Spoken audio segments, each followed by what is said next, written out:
Russia is still a significant power, and it's going to remain so for as long a period as is relevant to American foreign policy makers at this point, talking about over the next 5, 10, 15, 20 years. It's important because it has a vast nuclear arsenal. It's important because of its rich endowment of natural resources. It's important because of where it's located geographically, what Dmitry Trenin has just talked about. But it's also important because it has an increasingly capable military, a superb diplomatic corps, and a world-class scientific community, and a scientific community that can develop the military applications of advanced technologies at this point. But beyond that, the United States bumps into Russia in almost everywhere in the world and on most issues. So if you're thinking about strategic stability, you really can't do that without Russia. If we're working on non-proliferation issues, Russia's an indispensable partner.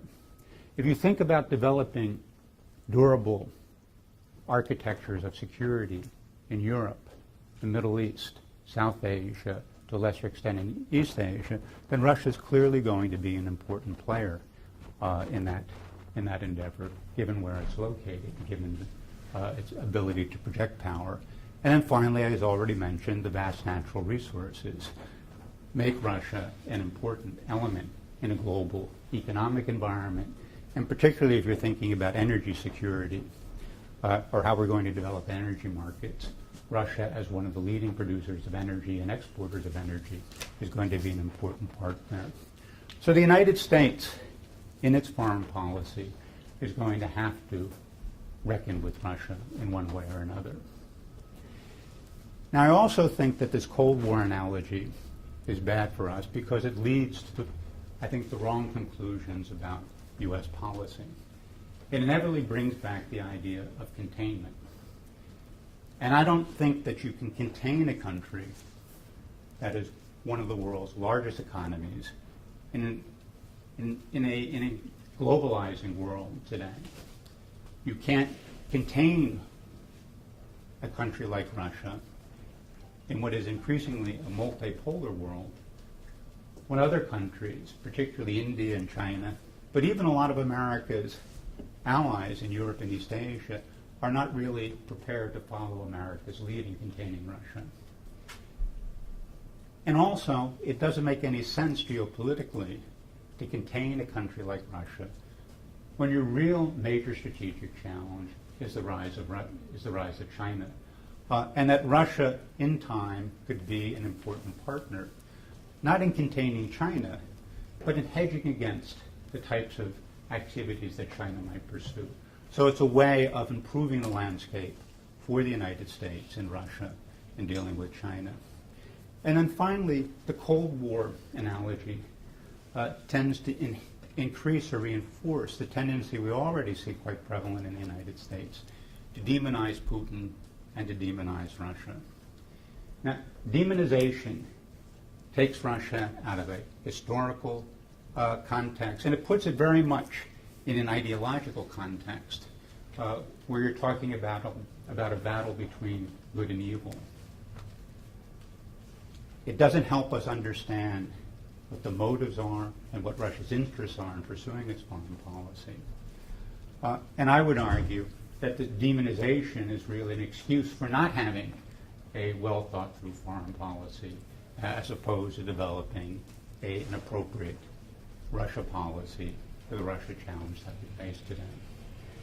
So the real task, I believe, at this point is trying to understand Russia, to understand how it looks at itself and its role in the world, how it thinks it needs to go about pursuing those interests. And if we're going to do that, then to some extent, we need to be able to see the world through Russian eyes. And if we're going to develop an appropriate foreign policy, we need to be able to see the world through the Kremlin's eyes. Now, I'm aware that Russian eyes and the Kremlin eyes might not overlap to 100%, so we need to be aware of the difference as well. And I think you have a wonderful opportunity here at this symposium to do exactly that. to get a clear understanding of Russia and Russia's place in the world, to begin to look at the world through those eyes. And I hope that in the 3 lectures that I am going to do, that I will be able to help you take a step in that direction. So in the next 3 days, I am going to take a look at the images that have dominated American foreign policy as far as Russia is concerned. I'm going to look at the history of U.S.-Russian relations over the past 25 years to see if we can learn some lessons about what works and what doesn't work in U.S.-Russian relations. And then today, what I want to focus on is U.S.-Russia policy today. Now, I start by saying that I do this with some trepidation, because if you read the papers, if you listen to the political commentary, most observers will say that the Trump administration doesn't have a coherent Russia policy. President Trump talks about wanting closer relations with Russia. He has warm words for President Putin himself. And in that, he is very much at odds with his own administration. If you look at the senior policymakers, the senior administration officials in the administration, almost all of them are more hawkish when it comes to Russia than the president is himself.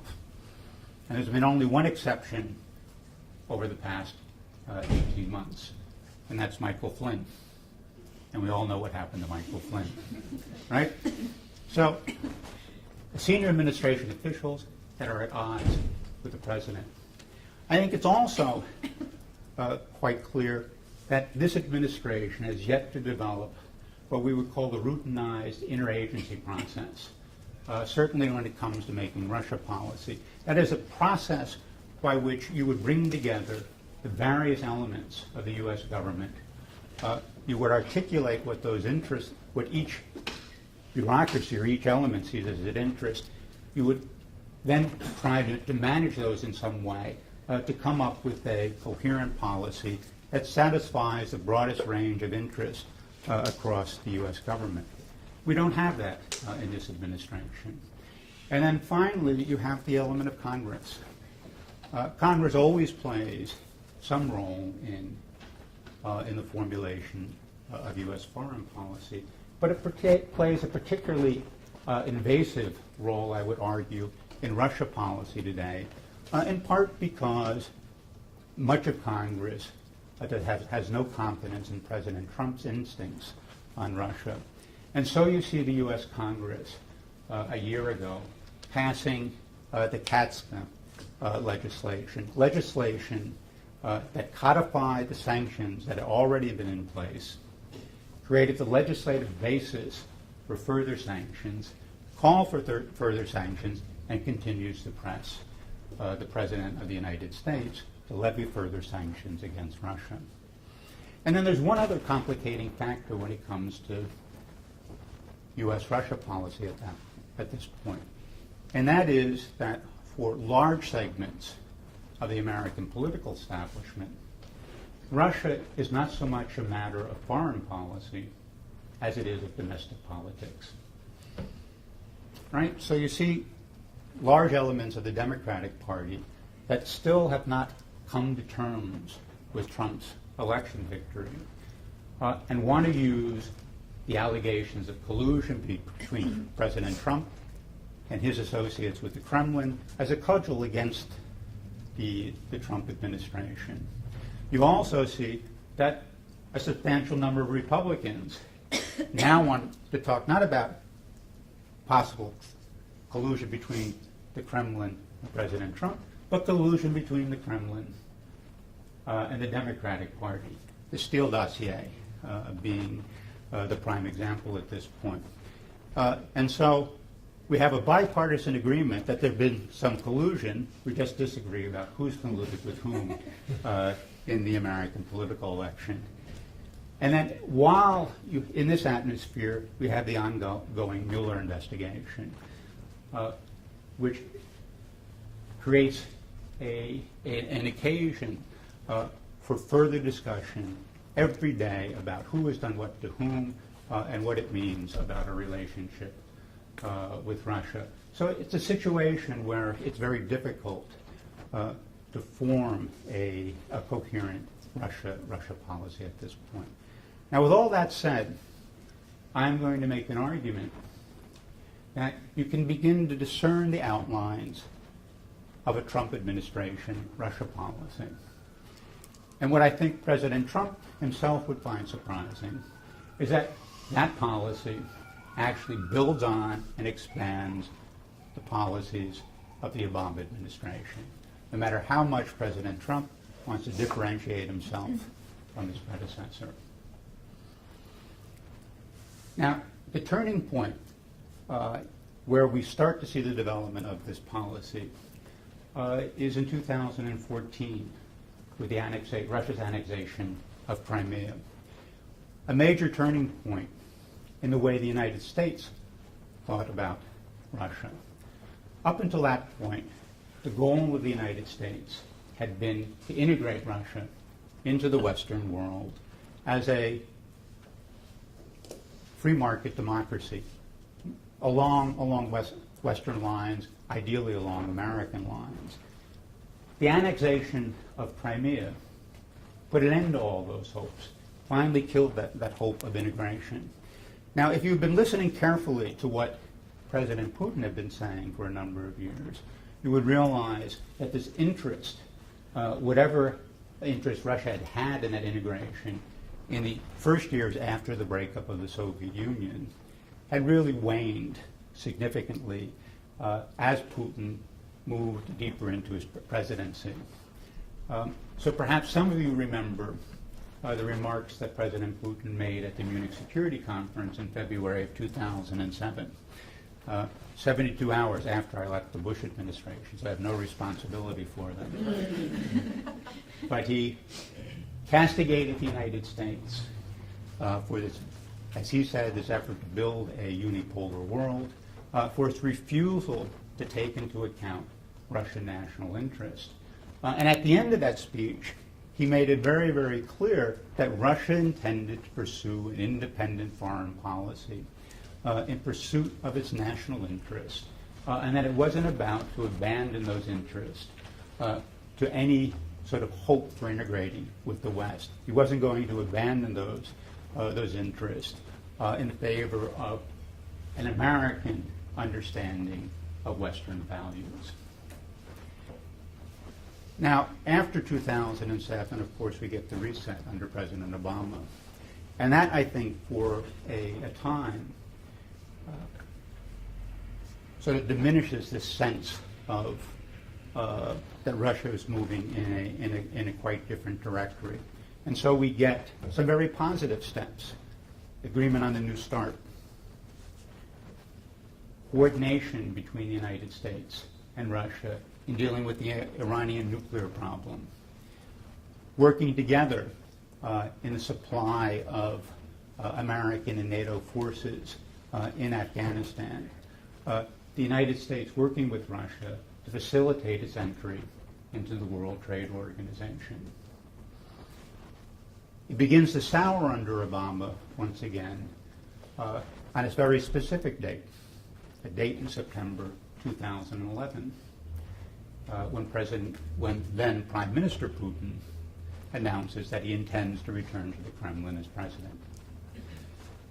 A clear step that clearly led to widespread disappointment in the Obama White House, since they were looking forward to another 4, at this time 6 years, of working with President Medvedev.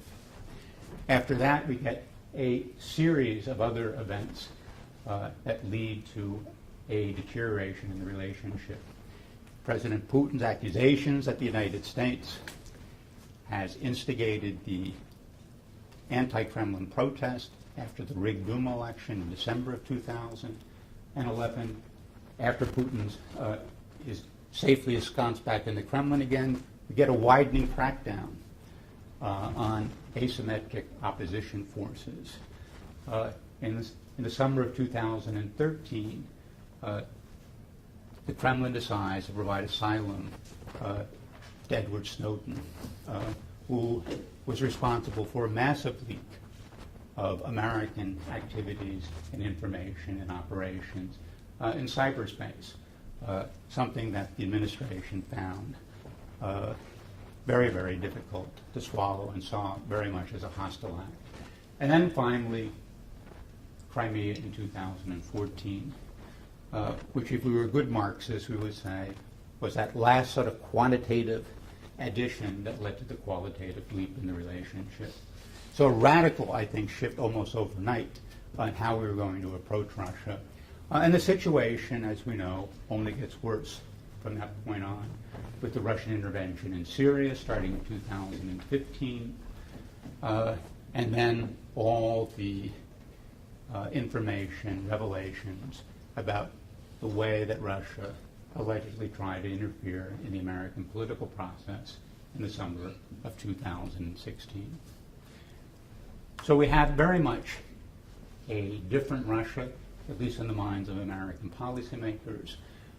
This goal that we have been pursuing for 25 years, the integration of Russia, is no longer operational, as we might put it, and what we needed to have was a new policy for a new era in U.S.-Russian relations.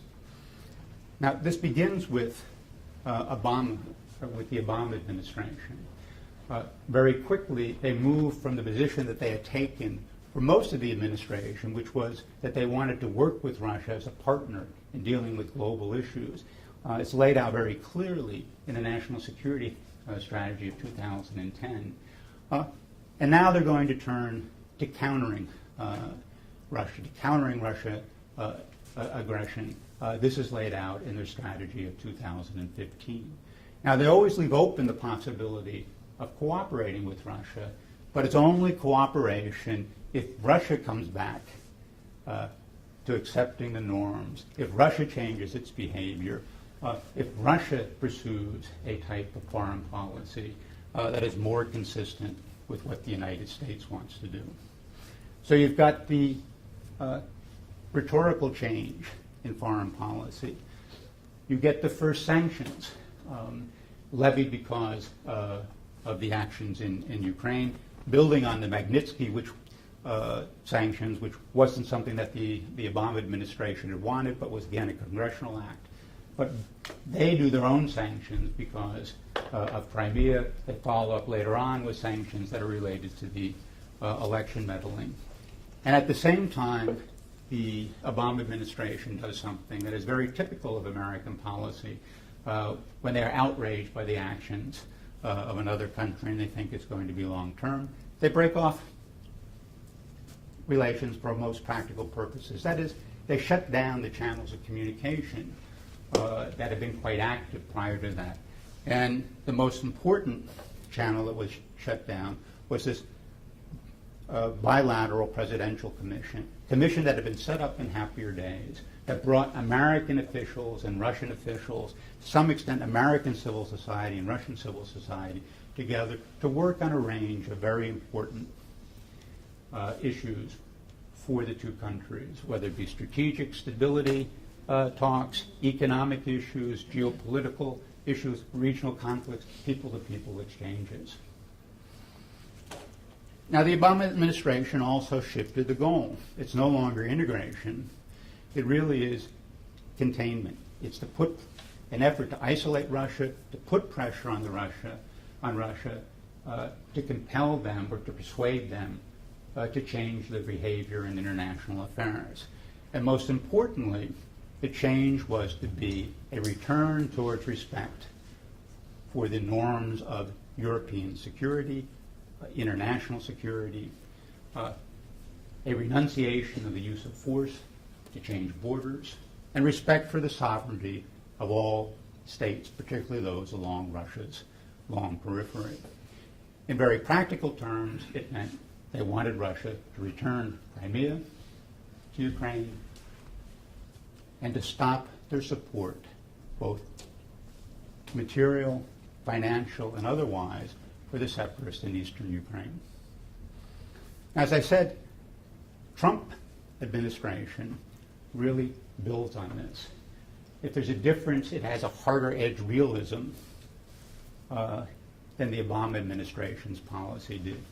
You see that again in the national security strategy and the national defense strategy that were released at the end of last year and the beginning of this year.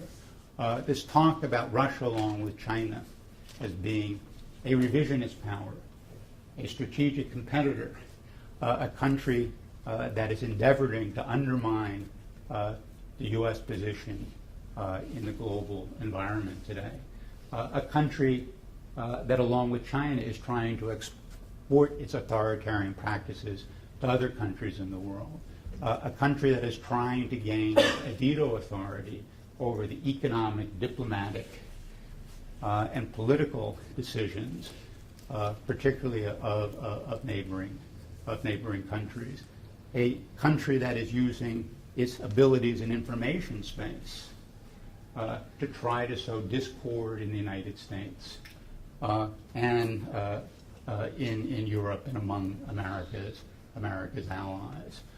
So a country that very much is no longer a potential partner, but an adversary of some sort that the administration has to counter. So I said very much follows in the spirit of the Obama administration, reinforces some of those provisions, and then deepens them as the relationship continues to deteriorate in the first months of the Trump administration. And the goal remains very much the same. Although the administration doesn't talk so much about containment, it clearly is aimed at containing Russia, to punish Russia for what it calls its malign activities. It wants to erode Russian capabilities in cyberspace to make it less likely that they can interfere in effective ways. And again, is to try to bring Russia back into cooperation or into respect for international norms. Like the Obama administration as well, this administration is prepared to cooperate with Russia, but it insists that cooperation will only come when Russia changes its behavior, and it will come from when the United States can negotiate and operate with Russia from a position of strength based on its own national interest. Now, if you think of this larger sort of goal as far as Russia policy is concerned, there are within that sort of four specific areas, I think, that are the focal point of American foreign policy at this point. Ukraine, the meddling issue, Syria, and arms control. On Ukraine, I think it was former Secretary of State Tillerson who said that Ukraine remains the most serious obstacle to the normalization of U.S.-Russian relations, and the issue on which progress had to be made if we were going to move forward in this relationship. Now, what does the United States want? Well, the United States shares a position with its European allies, which is focused on the implementation of the Minsk agreements. Now, if we've read the Minsk agreements in detail, you'll see that the Minsk agreements place no responsibilities directly on the Russians. The Russians are, in a sense, a guarantor of the implementation. They're not a party to the conflict. That, of course, is at odds with the way most European countries, and certainly the United States, looks at the Ukraine crisis at this point. And so we believe, and the Trump administration believes, that Russia does have certain obligations. It needs to put pressure on the separatists to adhere to the ceasefire. It needs to put pressure on the separatists and also assist in the removal of heavy weapons from away from the line of contact. And from the American standpoint, Russia needs to cease supporting the separatists, not only through material support, but from time to time for actual support by Russian personnel on the ground in eastern Ukraine. What we also want is for Russia to slowly help in the reintegration of the Donbass into Ukraine as a whole, and at some point return control of the Ukrainian side of the international border in the Donbass area to Kiev.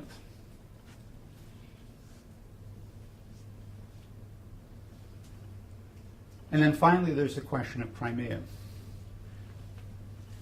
Now, I think if you asked anybody in the American administration, almost any foreign policy expert, they would agree that Crimea is not going to be returned to Ukraine anytime soon, if ever. But it's the administration's principal position, and Trump may be an exception on this. We'll find out if he actually meets with Putin in a couple of weeks, whether he really believes that Crimea should be part of Ukraine, and that while we understand that this issue can't be resolved in the short term, we are going to maintain the principal position of not recognizing the Russian action in annexing Crimea in 2014. So in Ukraine, basically we want a reversal of almost everything Russia has done over the past 4 years. The meddling issue probably shares the top of the agenda with the Trump administration. It's the issue that has roiled the American political elite over the past couple of years. And it's the issue that really undermines any of the remaining trust there might have been in the relationship, that type of trust that is necessary if you're going to conduct a serious set of negotiations with Russia. Now, what does the United States want?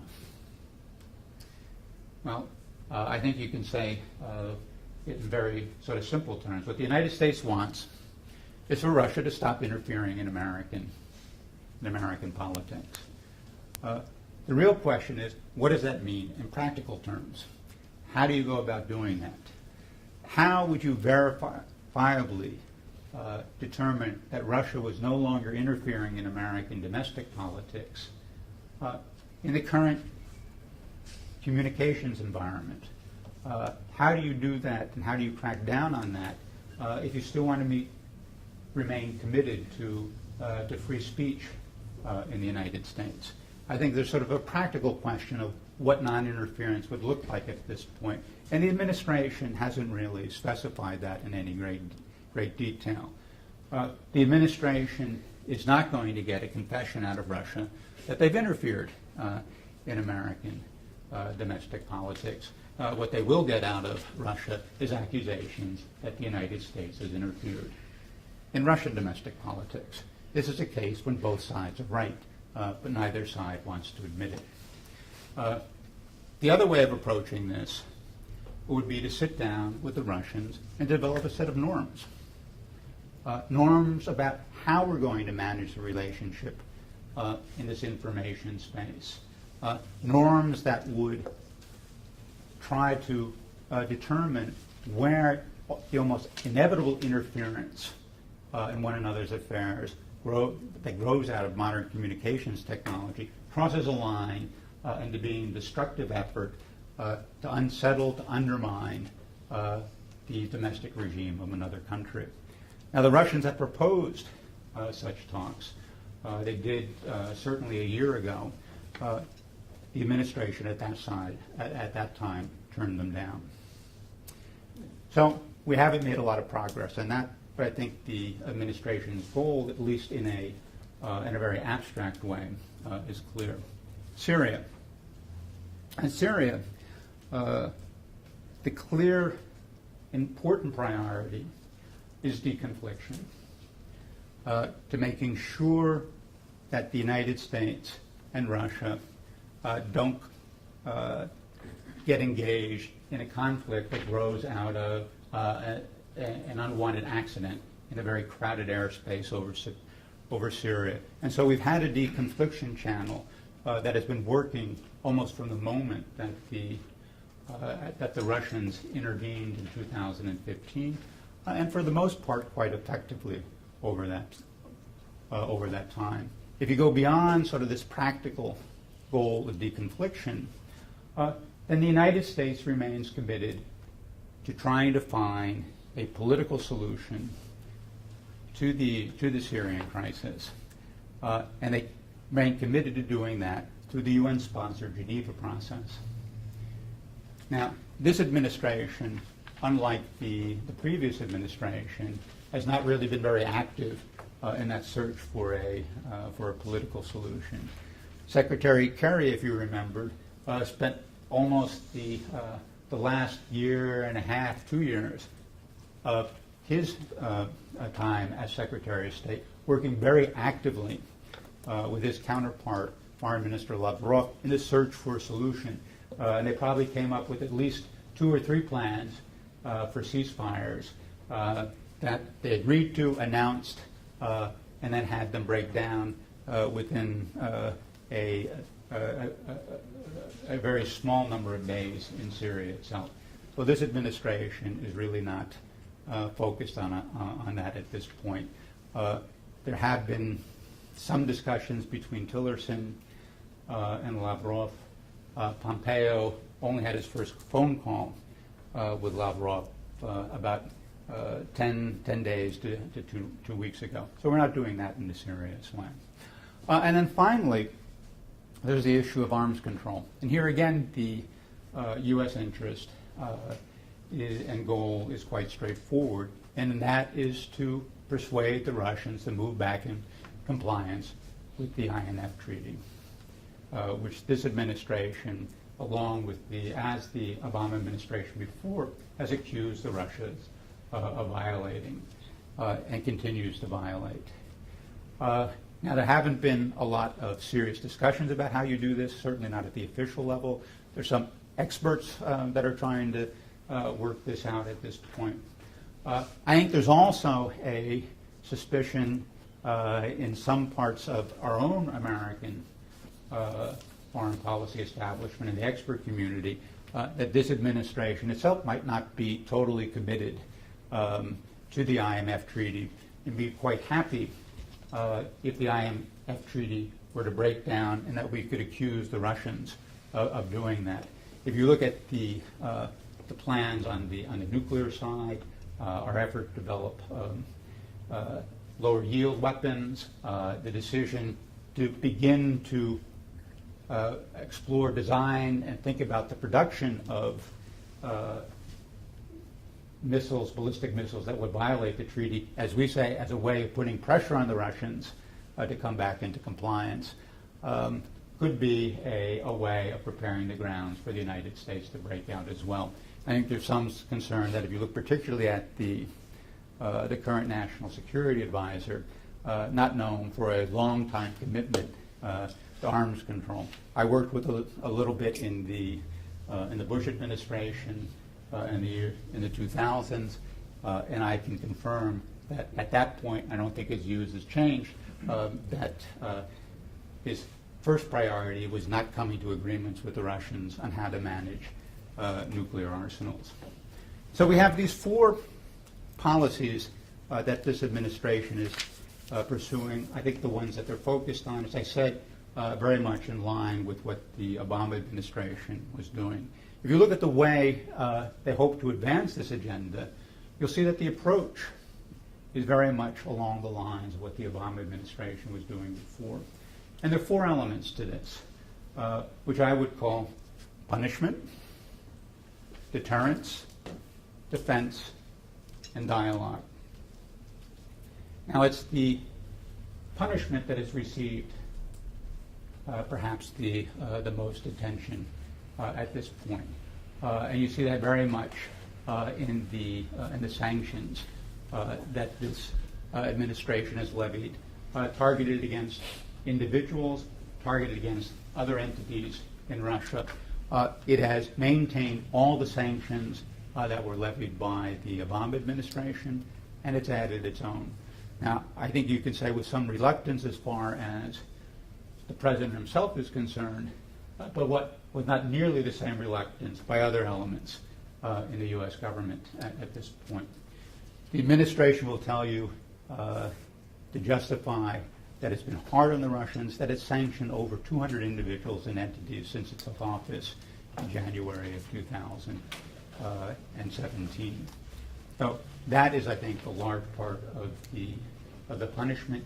In addition, the this administration, up to this point, has been very reluctant to open up channels of communications with the Russians on a range of issues, and it's also downgraded its interaction with Russia in very many multilateral forums. The United Nations probably being the best example, where the interaction between Russia and the United States as members of the so-called P5, the permanent members, is not nearly as intense as it would have been, say, 2, 3, or 4 years ago. So that's the punishment part of it. Deterrence also occupies a prominent role in the administration's approach, and it comes in two ways, sort of the rhetorical side and on the practical side. If you think about the rhetorical side, the U.S. national security strategy, our national defense strategy, clearly identify Russia as a strategic adversary, and it's clearly intended to send the message that the United States is going to respond to Russian, as they say in quotes, malign activities, an effort to make the Kremlin reconsider some of what it's doing around the world in the hopes of not meeting up with the very stiff counter response by the United States. On the practical side, there are a number of things that the administration is doing.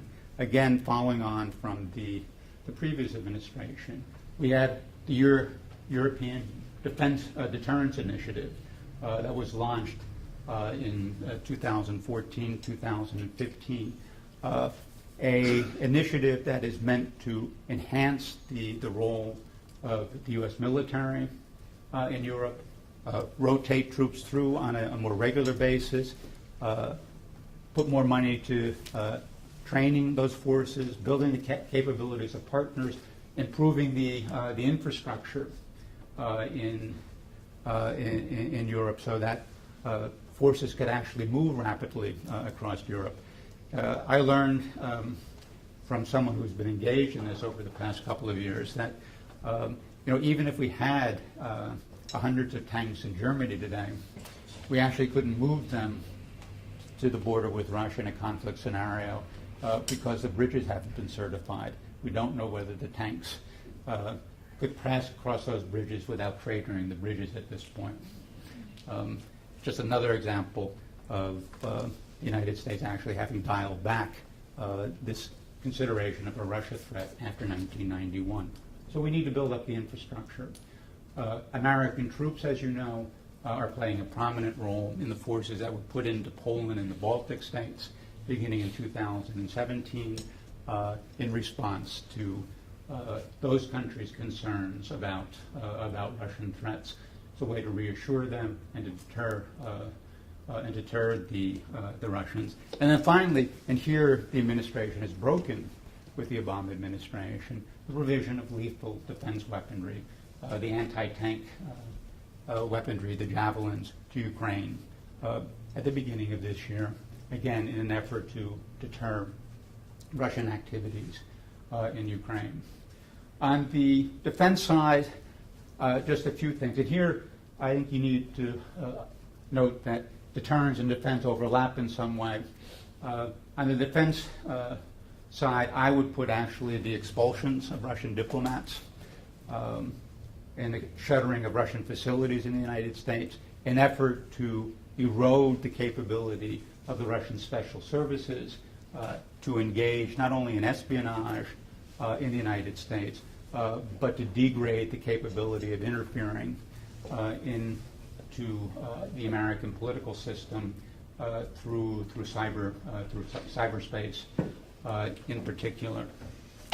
On the defense side, I think you can also put this recent case of the United States decimating a Russian mercenary force in Syria back in February of this year. And then there are a few other things in this area as well. The recent decision to ban the use of Kaspersky Lab antivirus software on U.S. government systems and so forth. And then the final part of this is dialogue. And up to this point, it's been very limited dialogue. We have, as you know, a channel that's supposed to discuss the Ukraine crisis.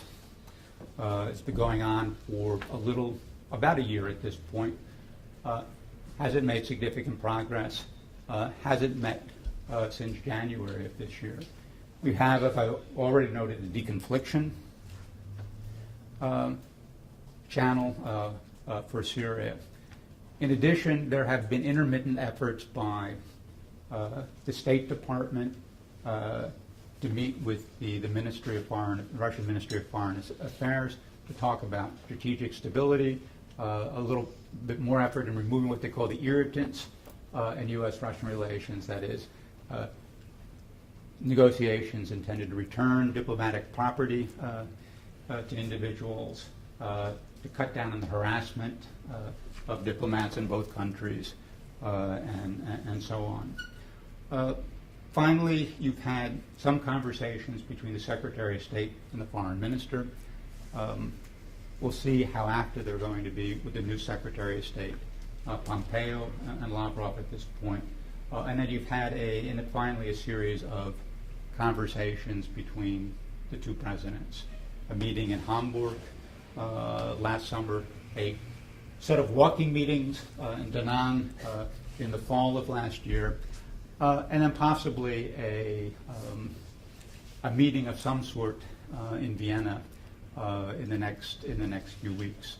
The date that you see bandied around is July 15th, and we know that John Bolton is going to be in Moscow next week, or actually this week, to sit down and discuss a possible meeting between the two presidents. But so far, there is no forum in which the United States and Russia, on a regular basis, discuss the full range of issues on the bilateral agenda,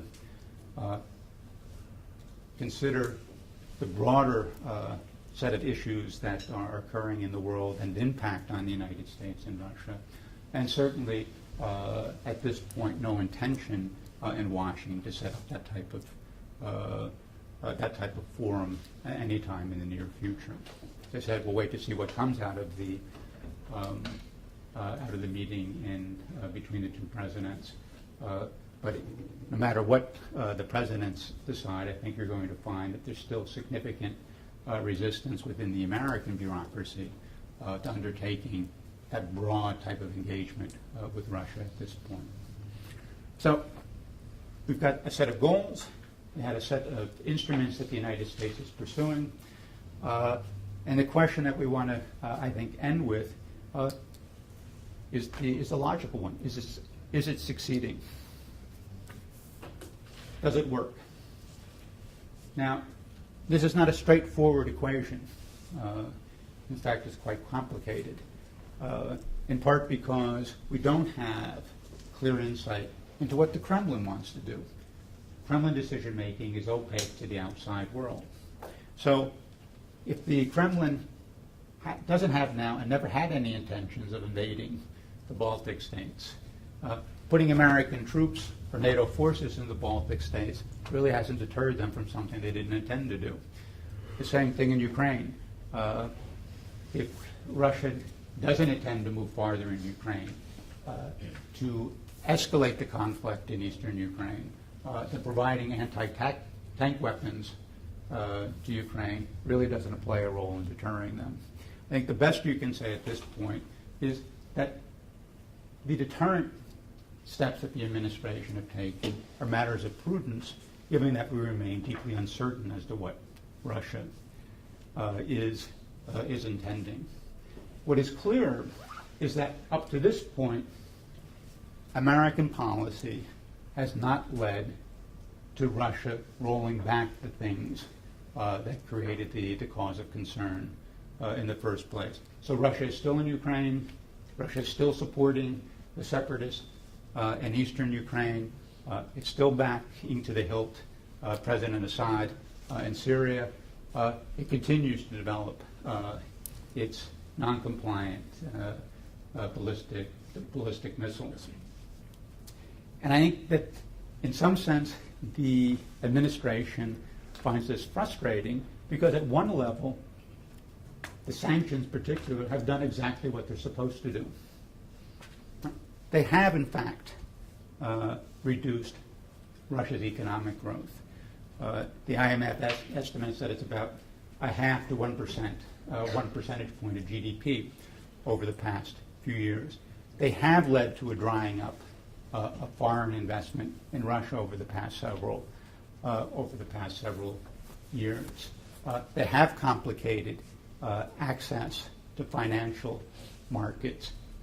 They have created problems for those individuals who are on the targeted sanctions list.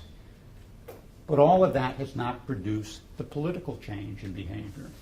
And in fact, you could make an argument that rather than advancing what the United States wants to do, they've had a perverse consequence of reinforcing those things that make Russia only more intent in resisting American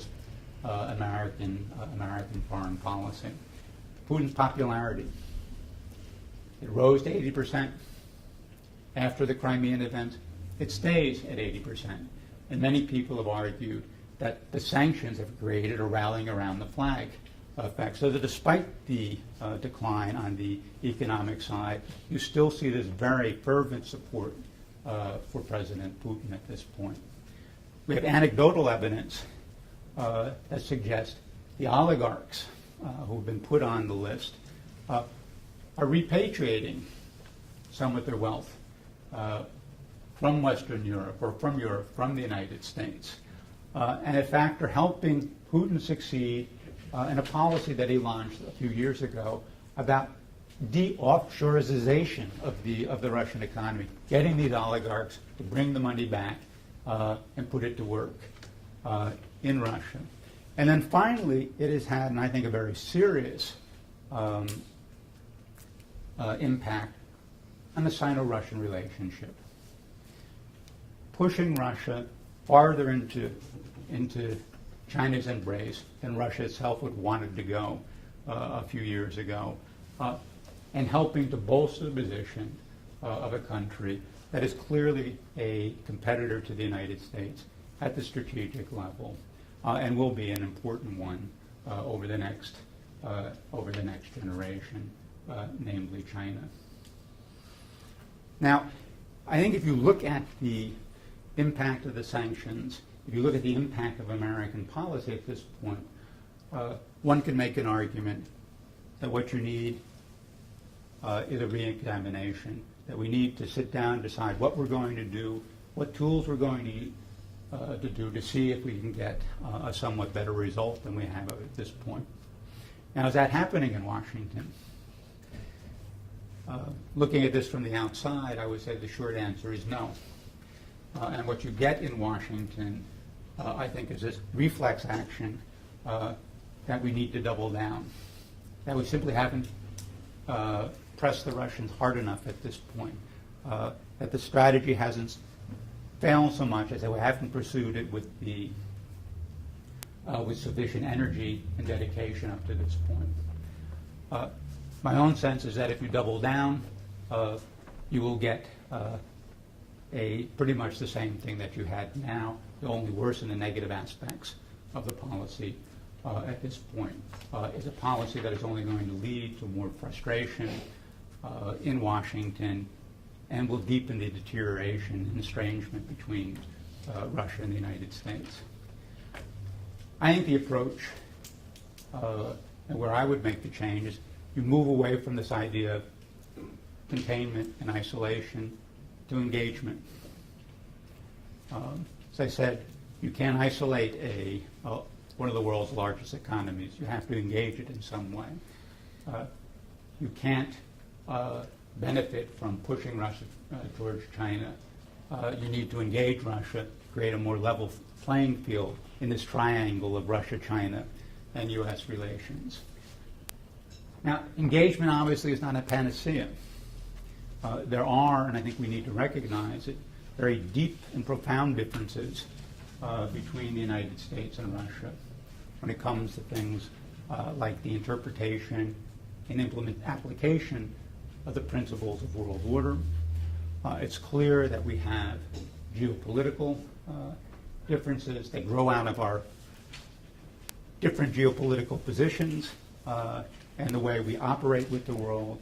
And clearly there is a significant difference in the values that underline the political systems in Russia and the United States.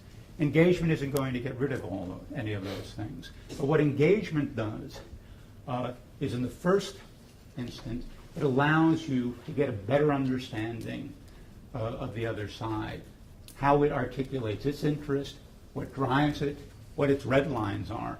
And you want to do that to ensure that as you try to manage these various conflicts, that you don't get the incident, the misperception, the misunderstanding that turns an accident into a larger crisis that neither side really intended at this point. With the worst outcome obviously being a direct military confrontation between our two countries. And the second reason that you want to engage is that in the discussions, there's always the possibility that you'll begin to identify possible areas of cooperation, ways the two countries can work together to mutual benefit, something that would reduce the tension in the relationship, be beneficial to both countries.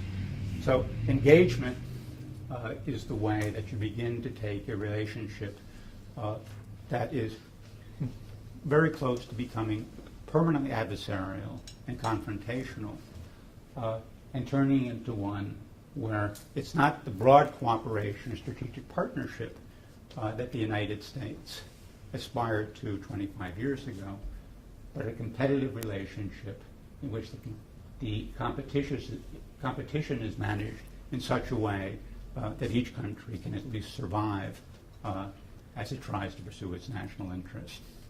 So let me stop there. We get to take a break at this point? Yes. Good. Short break. Thank you very much.